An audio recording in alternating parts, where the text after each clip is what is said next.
노부대 성가대의 귀한 찬양 감사드립니다. 이렇게 가사를 보면서 확실히 이 성가대 분들이 뒤에서 찬양을 불러주시니까 가사에 집중할 수 있는 그런 은혜가 있어서 마음으로 읽으면서 내가 예배자입니다 라는 이런 고백을 함께 했습니다.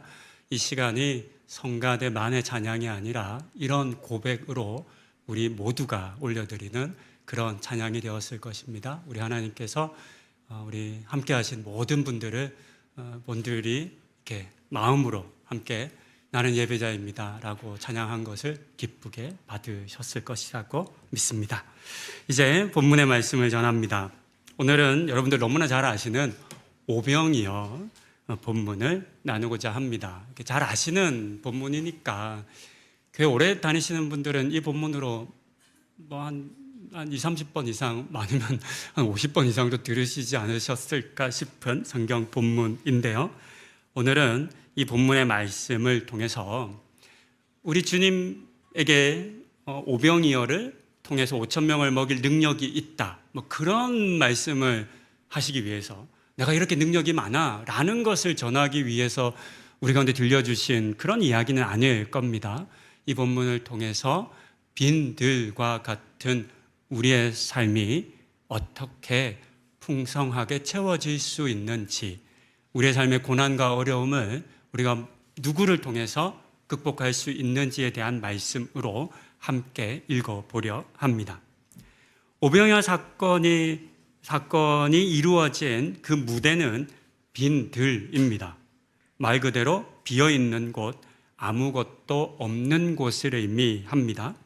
특히나 먹을 것, 마실 것, 안전하게 자신을 보호할 곳이 없는 장소입니다. 그래서 이 빈들은 인간의 능력이나 노력이 무력화되는 그런 장소라 할 수 있습니다.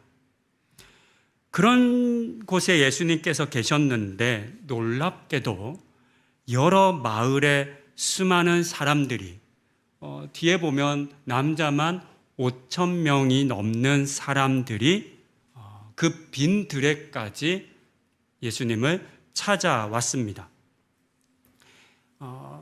환경이 우리에게 주는 메시지는 굉장히 큽니다. 빈들은 뭔가 기대할 것이 없잖아요. 빈들에 가면서 내가 배고플 수 있어. 와, 먹을 거 많겠지? 빈들에 가면 내가 뭔가 멋진 걸 볼 수 있어 라고 기대하는 사람은 아무도 없을 겁니다. 빈들은 말 그대로 없는 곳입니다.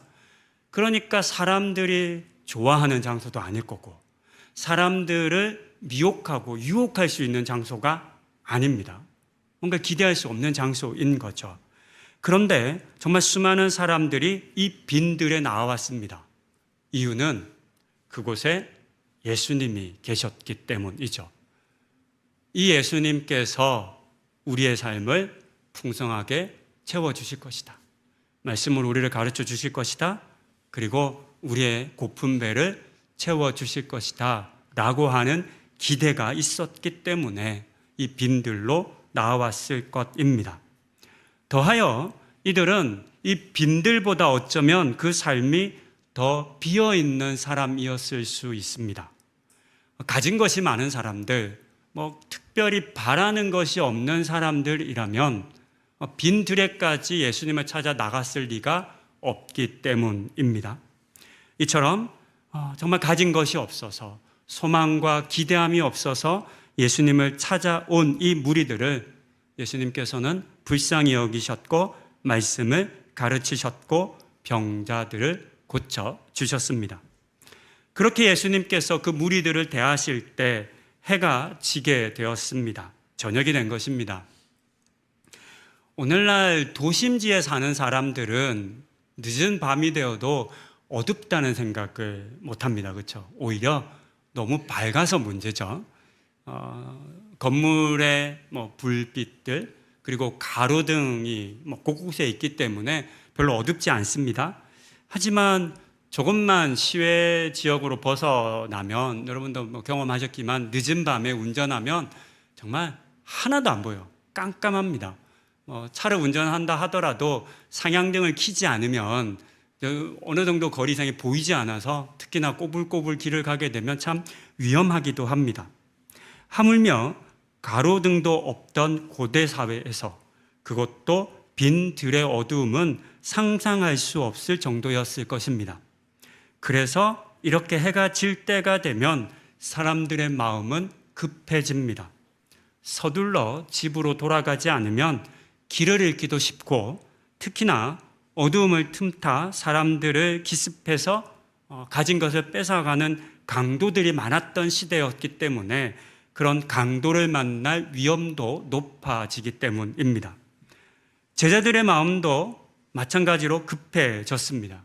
그래서 15절에 기록된 것처럼 날이 저물어 밤이 다가오자 제자들은 빨리 이 무리들을 마을로 돌려보내야 합니다. 또 배도 이제 고플 때인데 뭐라도 사 먹게 해야 됩니다 라고 말하며 무리들을 떠나보내기를 예수님에게 재촉했습니다. 그런데 이 같은 제자들의 요청을 받은 예수님의 대답이 당시에 있었던 제자들을 비롯해 이 글을 읽고 있는 오늘의 모든 사람들을 당혹스럽게 합니다. 왜냐하면 예수님께서는 그래, 빨리 보낼 때가 되었구나, 빨리 보내자 라고 말씀하신 것이 아니라, 아니야, 너희가 이들의 먹을 것을 챙겨주면 되지 않니? 라고 말씀하시며 제자들을 향해서 이 무리들을 먹이라고 하셨습니다. 그런데 이 일은 매우 이렇게 아무리 생각해봐도 납득이 잘 되지 않는 그런 말씀입니다. 왜냐하면 제자들의 능력으로는 절대로 해결할 수 없는 일이기 때문입니다. 우선 모여있는 사람들의 수가 너무 많습니다. 한두 명, 수십 명 정도가 아니고 남자만 해도 5,000명이 넘었습니다. 그러니까 일일이 세어보는 시대 아니니까, 그러니까 일일이 세서 5,000명 이렇게 말하는 것이 아니라 당시에 사람들이 볼 때 감당할 수 없는 사람의 수, 이 사람의 힘으로는 먹일 수 없는 그런 많은 사람이었다라고 하는 의미입니다. 문제는 이렇게 많은 사람들을 한 번에 먹인다는 것은 불가능한 일이라는 점입니다. 이것은 현대와 같이 외식 산업이 발달한 도시에서도 어려운 일입니다. 생각해 보십시오. 5,000명이 한꺼번에 마을로, 이곳저곳 마을로 간다 하더라도 마을로 흩어지면 다 먹을 수 있을까요? 안 될 겁니다. 예배 마치고 여러분 우리 다 같이 밥 먹으러 가실까요? 좋죠. 배도 고픈데. 삼배배 없으면 이렇게 밥 먹으러 갈 수 있을 것 같은데, 여기 계신 분들 한 150여 분, 200여 분 조금 안 되시는데 우리 다 같이 밥 먹으러 가면 다 같이 먹을 수 있을까요? 우리를 다 이렇게 수용해 줄 만한 곳도 없고 흩어져서 먹는다 하더라도 아마 음식 나오는 데까지 30분, 1시간 이렇게 아마 기다려야 할 겁니다. 오늘날도 불가능한 일입니다. 하물며 광야라면, 또 광야에서 흩어진 사람들이 시간에 걸려 흩어진 그 마을이라면 상상할 수도 없는 일입니다. 더하여서 혹 어떤 식당들을 마련해서 아니면 밥을 한다고 해도 이 5,000명을 먹이기 위해 필요한 재정 또한 너무 큰 비용입니다. 병행 본문인 마가와 요한복음을 보면 너희가 먹을 것을 주라 이렇게 말을 들었을 때 제자들이, 아니 우리가 떡을 사서 먹이려 하면 적어도 200데나리온 정도는 필요한데 어떻게 그걸 하겠습니까? 라고 하는 이야기가 나옵니다.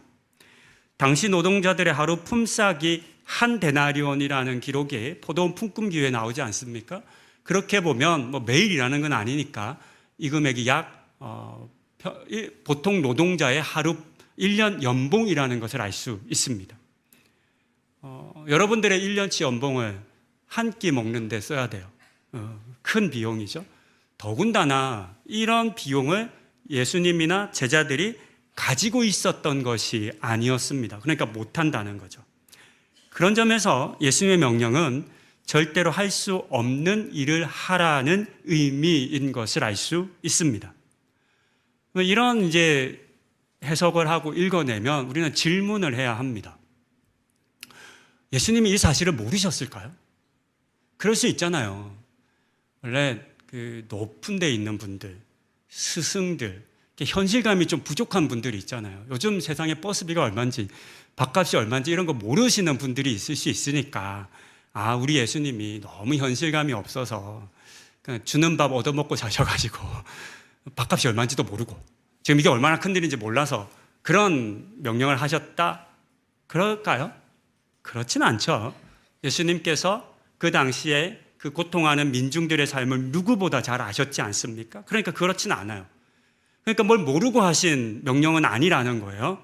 그렇다면 이런 명령, 제자들이 할 수 없는 일을 명령하신 것에는 분명 어떤 의도가 있었겠죠. 그렇다면 왜 예수님은 제자들이 할 수 없는 것을 아시면서도 이런 명령을 하셨던 것일까요? 그 의도는 도대체 무엇이었을까요? 지금부터 이 명령 속에 담긴 예수님의 의도를 한번 찾아보시겠습니다. 본문에 기록된 빈들, 저물대, 또 배고픔, 5,000명, 200데나리온, 오병이어라고 하는 단어들은 이 땅을 살아가는 사람들이 직면하게 되는 한계 상황을 상징한다 할 수 있습니다. 어떤 사람도 스스로의 힘으로는 어찌할 수 없는, 극복할 수 없는 그런 상황을 의미하는 단어로 사용된 것입니다. 이런 상황에 처하게 되면 우리는 어떻게 해야 할까요? 만약 여러분들이 그때 그 자리에 이 예수님의 명령을 들었던 제자들이었다고 한다면 어떻게 하셨겠습니까? 본문 속 제자들은 이미 보신 것처럼 서둘러 무리들을 흩어 보내야 한다라고 했습니다. 알아서 먹을 것을 사서 먹게 해야 한다라고 말했습니다. 저는 말씀을 읽을 때 상상하기를 좋아하니까 이런 상상을 해봅니다. 예수님께서 이 제자들의 말을 듣고 그래, 네 말이 맞아. 생각해보니까 지금 안 보내면 이 사람들이 너무 위험하겠구나. 배도 너무 고플 텐데 빨리 오늘 강의는 여기까지, 오늘 치유 사역은 여기까지 이렇게 예수님께서 종강하시고 빨리 보내셨다면 어떤 일이 벌어졌을까요? 과연 모든 사람들은 각자 알아서 먹을 것을 먹고 배부르게 집으로 돌아갈 수 있었을까요? 무엇보다 예수님을 찾아오면서 품었던 마음이 있지 않습니까? 설교를 시작하면서 이 장소가 빈들이었다고 말씀을 드렸어요. 빈들이었음에도 불구하고 예수님을 찾아올 정도의 사람들이 가졌던 그 절박함, 그 갈망들, 그와 같은 것들, 그 바람이 넉넉히 채워졌을까요? 장담할 수는 없지만 그렇지 못했을 가능성이 큽니다. 당장 먹고 사는 것이 힘든 사람들이 절박한 마음으로 빈들에 예수님을 찾아왔습니다. 그런 사람들에게는 자기 배를 채울 그런 여유가 있었을 리가 없기 때문입니다.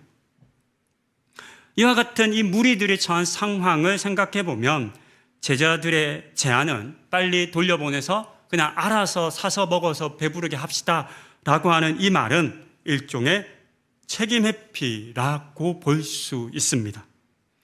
말로는 사 먹게 합시다. 스스로 문제를 해결할 수 있도록 하면 됩니다. 라고 하는 의미이지만 실상은 그것이 불가능한 상황인 것을 이미 알고 있었기 때문에 이것은 제자들의 책임 회피이고 면피라 할 수 있습니다.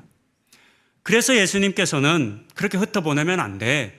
걔네들이 가서 먹기는 할 수 있겠어? 안 되잖아. 그러니까 너희가 줘야지 라고 하신 것이겠습니다. 그러자 제자들은 이번에는 오병이어를 찾아 들고 왔습니다. 우리는 보통 이 이야기를 읽을 때 제자들이 빌립이 무리들에게 가서 가진 것 좀 내봐. 그랬더니 어떤 아이가 도시락 하나를 쌓았다 이렇게 보통 해석을 해서 그 오병이어를 드린 것을 굉장히 믿음이 좋은 행위로 해석합니다. 오병이어와 같은 작은 믿음과 순종이 5,000명이 넘는 사람들을 배부르게 했다라고 말하며 이 같은 믿음과 순종을 우리도 가져야 하고 우리 삶에 있는 오병이어를 찾아 주님께 내어드려야 한다라고 적용합니다. 물론 이 같은 해석과 적용도 참 유익합니다. 하지만 한 가지 좀 생각해 볼 여지가 있습니다. 그것은 무엇이냐면 제자들이 정말 그런 마음으로 이 오병이어를 찾아와서 예수님에게 드린 것일까요? 예수님, 여기 오병이어가 있습니다. 이제 이 오병이어 가지고 빨리 5,000명을 먹여주십시오 라고 하는 기대, 믿음이 있었던 것일까요? 그러기는 쉽지 않지 않을까요? 왜냐하면 그와 같은 일을 경험한 적이 없거든요. 물론 예수님의 여러 기적과 같은 일들을 많이 보긴 했지만 단 한 번도 이 오병이어를 어떻게 뻥튀기를 해서 사람들을 먹였던 것을 보지를 못하죠. 물론 뒤에 이 사건 이후에 4,000명을 먹이신 사건, 또 누룩의 사건을 거치면서 예수님께서 나중에는 한마디 하십니다. 야, 너희가 광야에서 5,000명도 먹었잖아. 4,000명도 먹였는데 아직도 이걸 깨닫지 못해? 라고 하시는 말씀은 뒤에 있기는 합니다. 그러나 이 사건이 지금 처음이기 때문에 그런 기대를 가지고 이 오병이어를 찾아온 것은 아니었다라는 것을 알 수 있습니다. 이처럼 제자들은 오병이어를 통해서 5,000명을 먹일 수 있다라는 마음으로 가져온 것이 아니었습니다. 오히려 그 반대였습니다. 제자들은 앞서 이 무리를 먹이는 데는 200데나리온 정도의 돈이 필요하다라고 했습니다. 이 말에 감춰진 의미는 이만한 돈이 없습니다, 우리는. 그러니까 못해요 라고 하는 메시지를 전달한 거죠. 예수님 200데나리온 있으세요? 없으시죠. 우리 돈 없잖아요. 그러니까 이거 못하는 일입니다 라는 메시지를 전한 거죠. 마찬가지로 오병이어는 이것 가지고 누구 배를 불릴 수 있겠습니까? 오병이어 가지고 몇 명의 사람이 배부르게 먹을 수 있을까요? 4인 가족 기준으로 하면 배부르게 먹을 수 있을까요? 그냥 간신히 허기를 면할 정도 먹지 않을까요? 그러니까 그 정도 가지고는 이 사람들을 다 못 먹입니다, 예수님. 이런 얘기인 거죠. 그런 점에서 오병이어를 가져온 것 또한 또 다른 면피이고 책임 회피의 모습이라는 것을 알 수 있습니다. 이처럼 200데나리온이나 오병이어는 사실상 같은 의미를 가집니다. 너무 큰 비용과 또 너무 적은 양이라고 하는 양 극단의 한계를 가져와서 실제로는 우리는 이 문제를 해결할 수 없습니다 라고 예수님에게 이야기한 거죠. 이처럼 사람들은 어떤 문제에 직면하게 될 때, 어떤 어려움의 상황에 부딪히게 될 때 양극단의 이야기를 잘합니다. 여러분 회사에서나 가족 간에나 이런 양극단으로 치닫는 대화 많이 하지 않으세요? 너는 맨날 그래. 이런 말 잘하시죠? 사실 그게 극단적으로 가는 거죠. 맨날 안 그러거든요. 맨날 우리가 똑같은 거 얘기하고 똑같이 하겠어요? 물론 자주 하겠죠. 그렇지만 대화를 할 때 너는 맨날 그래 버리면 대화가 안 되잖아요. 내가 언제 맨날 그랬어? 이 극단으로 가는 거거든요. 이 극단으로 가는 이유는 이 문제를 해결하지 못하게 만듭니다. 어떤 문제가 닥쳤을 때 이렇게 극단적인 상황을 이야기하면서 하고 싶은 말은 있는 거예요. 뭐냐 하면 못해요. 그래서 못해요. 이래서 못해요. 라고 말하는 겁니다. 지금 오늘 본문 속의 제자들이 그랬습니다. 그렇다면 이 양극단의 가운데는 무엇이 있을까요? 아니, 이 양극단에는 누가 있을까요? 그 답이 예수님입니다. 본문 속 제자들은 200데나리온이라는 계산은 빨리 했어요. 또 오병이어는 찾아왔어요. 그런데 하나를 놓치고 있었습니다. 바로 예수님이죠. 그들은 지금 자신들이 예수님과 함께 있다는 사실은 잊었습니다. 물을 포도주로 바꾸셨고 병자를 고치셨으며 죽은 자를 살리신 분과 함께 있음에도 불구하고 물리적으로는, 육체적으로는 함께 있었잖아요. 주님 눈앞에 있고 계속 대화를 나누고 있잖아요. 그런데 자신들이 처한 문제를 해결하는 이 일에 있어서 예수님은 배제하고 있는 거죠. 그들이 찾아낸 것은 200데나리온이고 오병이어입니다. 하지만 이 두 가지는 모두 자신들이 할 수 없다라고 하는 이유와 근거가 되죠. 하지만 함께 있음에도 불구하고 예수님에게 이 문제를 가져가지는 못하고 있습니다. 이 사실이 오늘 이 오병이어 본문에서 우리가 놓치지 않아야 할 가장 중요한 지점입니다. 이 땅에서 살아가는 모든 사람들이 직면할 수밖에 없는 한계와 절망의 상황이 있습니다. 우리도 살다 보면 그런 일들을 만나곤 합니다. 그때 우리는 누구를 바라보아야 하는지, 그때 누구에게 그 문제를 가져가야 하는지, 우리가 안 된다고 말하는 그 200데나리온이나 5병이어와 같은 것들이 얼마나 우리 하나님의 일하심을 막고 있는지를 이 본문이 우리에게 지금 가르쳐주고 있습니다.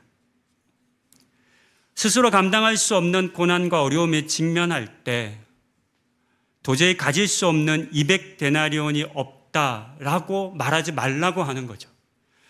겨우 오병이어로 무엇을 할 수 있겠습니까? 라고 말하며 포기하는 우리들을 향해서도 아니야, 할 수 있어 라고 말하시는 거죠. 앞서 빈들, 저녁때, 배고픔, 5,000명, 200데나리온, 오병이어라고 하는 단어들은 이 땅을 살아가는 사람들이 직면하는 한계 상황을 상징한다라고 말씀드렸습니다. 이와 같은 한계의 상황을 우리가 경험하지 않고 살아갈 수 있다면 참 좋겠습니다. 우리 예수 믿으니까 고난 없었으면 좋겠고 갈등 없었으면 좋겠어요. 배고픔과 같은 결핍도 없었으면 좋겠어요. 우리 예수 믿으면 복 준다 그러셨으니까 우리에게 그냥 아무 걱정하지 않고 살 수 있는 복을 주시면 참 좋겠는데 그렇지 않은 거 아시잖아요.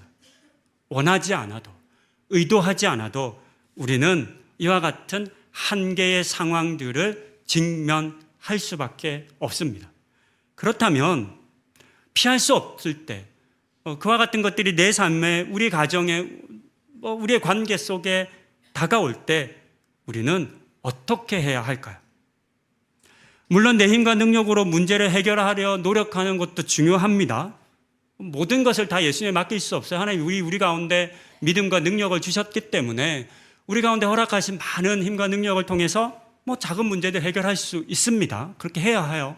아무것도 나는 안 하고 예수님 알아서 다 해주시겠지. 이건 바른 믿음이 아니기 때문입니다. 하지만 그렇다고 해서 우리가 모든 것을 이길 수는 없어요. 우리가 가진 모든 능력과 실력이, 힘이 모든 것을 다 승리하게 하는 것은 아닙니다. 우리의 힘만으로는 도저히 감당할 수 없는 오늘의 본문 속 제자들과 같이 빈들과 저녁때, 배고픔과 또 200데나리온과 5,000명이라고 하는 그런 한계의 상황 속에 우리도 직면하게 됩니다. 그때 어떻게 될까요? 예수님께서 우리 가운데 오늘의 본문 속 제자들을 향해서 말씀하시는 것처럼 너가 한번 해봐. 네 힘으로 한번 이겨내봐. 그럴 때 우리는 어떻게 해야 할까요? 과연 이 말씀, 이 명령 속에 예수님은 무엇을 제자들이 깨닫기 원했던 것일까요?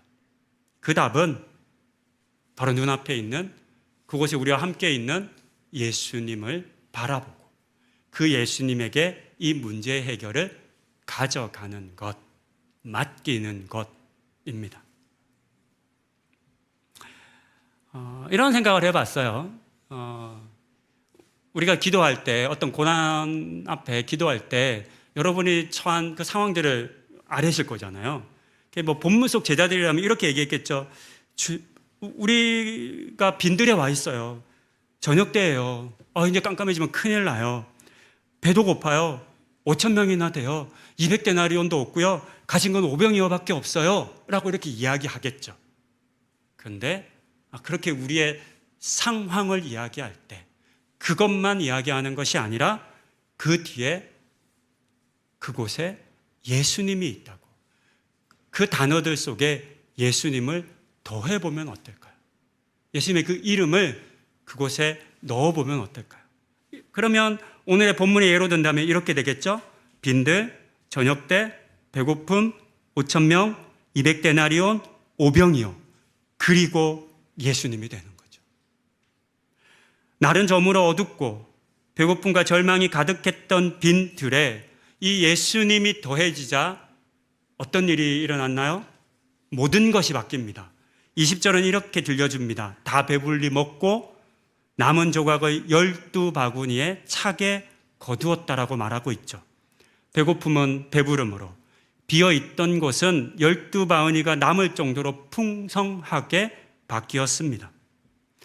그래서 이 오병이어 사건의 이야기는 내가 처한 상황과 환경이 어떠하든 그것이 빈들처럼 여겨지든 너무 깜깜해서 아무것도 보이지 않는 그런 어둠이라 여겨진다 하더라도 그곳에 예수님이 함께 하시면 바뀔 수 있다라고 하는 사실을 우리에게 들려줍니다. 성도님들께서는 감당하기 힘든 일을 만나거나 또 회피하고 싶은 일들을 직면하게 될 때 어떻게 하십니까? 좀 더 정확하게 표현하면 무엇을 보십니까? 누구를 의지하십니까? 혹 내가 처한 상황에 그 힘에 눌려서 기가 죽어 있지는 않으십니까? 또는 내가 없는 엄청난 것을 언급하며 이래서 못합니다 라고 말하며 회피하지 않으십니까? 아니면 내가 가진 것이 겨우 5병이어밖에 안 돼서 자포자기하고 있는 것은 아니십니까? 이것이 보통의 사람들의 모습이겠습니다. 하지만 정말로 다행인 것은 우리 그리스도인들은 이미 예수를 알고 예수를 믿는다는 사실입니다. 즉 내가 처한 모든 상황 속에 이미 예수님도 함께 계시다는 것입니다. 하지만 오늘의 본문 속 제자들과 마찬가지로 우리도 어떤 한계에 어떤 모습에 머물 수 있냐면 그 자리에 예수님과 함께 있음에도 불구하고 몸만 함께 있는 거죠. 예수님에게 문제를 가져가지 못하는 거죠. 예수님께서 이 문제를 해결하실 분이라는 것을 믿지 못하는 거죠. 그냥 그리스도인으로 살지만 여전히 200데나리온이 필요하다고 말하고 5병이어밖에 없어서 안 됩니다라고 말하는 삶에서 머무는 거죠. 이런 우리를 향해서 예수님께서 도전하십니다. 내가 있잖아. 함께 있는 나에게 맡겨봐. 나에게 가져와봐. 이렇게 말씀하십니다. 이 말씀을 깊이 묵상하시고 여러분들의 삶 속에 있는 그 빈들과 어두움에 절망하고 무너져 앉아 있지 마시고 그곳을 배부른 풍성함으로 바꾸시고 또 넘쳐서 이렇게 바구니에 남길 만큼 바꾸신 그 주님이 여러분의 주님이시고 여러분과 함께 계시다는 것 믿으시고 또 그 주님 만나고 붙잡으시는 그것을 통해서 여러분의 모든 삶의 한계를 극복하는 성도님들 다 되시기를 권면드립니다. 이제 함께 기도하시겠습니다. 우리 역시 눈앞의 문제에 마음이 빼앗겨 바로 곁에 계신 주님을 놓치고 살고 있는지 모릅니다.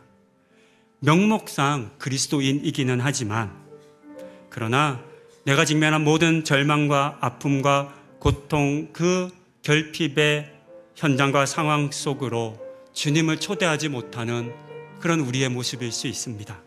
이 시간 기도하실 때 내 삶의 모든 한계의 상황 속에 절망과 낙심과 결핍과 그 포기 속에 예수 그리스도의 이름을 더하겠다고 예수님에게 이 문제를 맡기겠다 소망하고 다짐하며 주님의 도움을 구하는 기도 함께 드리시겠습니다. 함께 기도합니다.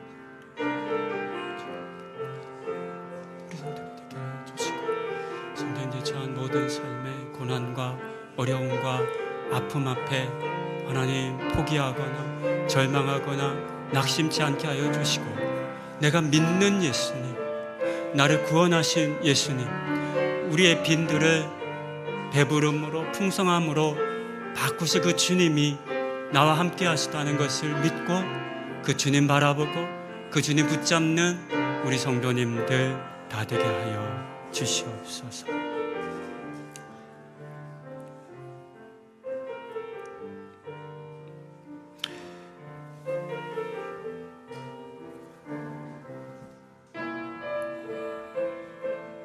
함께 기도했던 것처럼 우리 성도님들의 모든 삶에 함께 하시는 우리 주님의 은혜가 넘치기를 소망합니다. 오늘은 8월의 공동기도문으로 함께 기도함으로 설교를 마치고자 합니다. 8월 공동기도문에는 우리 교회가 파송하고 협력하는 선교사님들을 위한 기도를 함께 드리고자 합니다. 함께 기도합니다. 구원의 하나님, 우리를 복음의 증인으로 부르시고 세상으로 보내셨으니 살아가는 모든 삶의 자리에서 예수의 복음을 전하게 하소서. 우리의 말과 삶이 기쁜 소식을 전하는 아름다운 발걸음이 되게 하시고 주께서 기뻐하시는 복음의 통로로 사용하여 주소서. 오국을 위해 기도합니다. 중고등학교와 온라인 한국어 수업을 통해 만나는 학생과 아랍 청년들의 마음이 복음에 열리고 깊은 대화를 나눈 이웃들이 진리를 발견하며 선교사 가정과 동역자들이 말씀과 기도로 굳게 서서 사명을 끝까지 감당하게 하소서. 인도네시아를 위해 기도합니다. 에베네셀과 응아란 장애인 학교가 지역의 빛과 소금으로 든든히 서고 양계 농장과 구트리 재단의 새 작업 공간을 통해 더 많은 장애인들이 일과 소속감, 삶의 희망을 얻으며 선교사 가정과 사역자들이 지치지 않게 하소서. 캄보디아를 위해 기도합니다. 그린베델 학교가 매립장을 넘어 지역을 섬기는 기독교 학교로 성장하고 예수마을과 그린베델 교회가 주민을 품고 살리는 믿음의 공동체로 굳게 서며 기능교실과 재활용 공방의 청소년들이 복음 안에서 회복과 자립의 길을 끝까지 걸어가게 하소서. 미얀마를 위해 기도합니다. 전염병과 쿠데타, 내전과 지진을 지나온 만달레이가 하나님의 은혜로 온전히 회복되고 블레스베어 공동체 청년들과 벌라 응아단의 어린아이들이 복음 안에서 꿈과 건강을 되찾으며 선교사 가정이 맡겨진 사명을 잘 감당하는 사랑의 통로로 쓰임받게 하소서. 마다가스카르를 위해 기도합니다. 우치카 교회와 태양광 우물 직업 전문 학교 사역이 안전하고 순조롭게 이루어져 복음의 통로가 되고 샬롬 고아원과 지역의 아이들이 삶 속에서 주님을 인격적으로 만나며 선교사 가정이 영육강에 강건하게 맡겨진 사명을 감당하게 하소서. 베트남을 위해 기도합니다. 호치민 캠퍼스의 청년들이 복음을 만나 예수님의 제자로 굳게 세워지고 제자 훈련을 받은 이들이 다시 열방을 섬기는 사역자로 자라며 KCCC와 BNCCC의 협력이 풍성한 열매를 맺게 하소서. 한국교회 모든 성도들이 한 마음으로 선교사를 위해 기도하며 삶의 자리에서 선교사와 같이 복음을 전하는 삶을 살아가게 하소서. 예수 그리스도의 이름으로 기도합니다. 아멘.